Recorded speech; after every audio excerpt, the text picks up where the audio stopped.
झपटना पलटना पलट कर झपटना, लहू गरम रखने का है एक बहाना। हरीफ को पछाड़ने के लिए भरपूर ताकत का मुजाहरा करने वाली ये अर्ज़े पाक की वो शेर दलेर खवातीन हैं जिनकी कमाल फुर्ती और महारत हरीफों के होश उड़ा दे। कबड्डी प्लेयर्स ने अपने दाव पेश से पैगाम दिया कि उन्हें कमज़ोर समझने वाले गलती पर हैं। लड़कियों में लड़कों से ज़्यादा टैलेंट है क्योंकि लड़कियां भी उतनी स्ट्रॉन्ग है। हमने भी लड़कों जैसी ट्रेनिंग की है। प्लेयर्स हैं उनको प्रॉपर ट्रेनिंग मिले, उनको प्रॉपर नरिशमेंट मिले ताकि वो ऐसे प्लेटफॉर्म्स मिलने चाहिए ताकि वो आके यहाँ पर रिप्रेजेंट कर सकें। यही है कि जब वुमेन को समझा जाए कि वो ये चीज़ नहीं कर सकती तो वो करती है, वो चीज़ करके दिखाती है।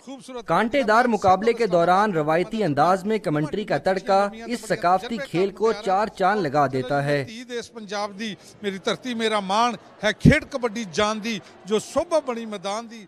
वापडा स्पोर्ट्स कॉम्प्लेक्स की जीनत बनी पहली Asian style women kabaddi championship में 8 टीमें 3 रोज तक जान लड़ाएंगी।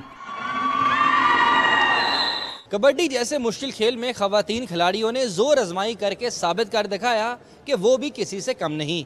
कैमरामैन उस्मान राजा के साथ अबू बकर बिलाल, डॉन न्यूज़, लाहौर।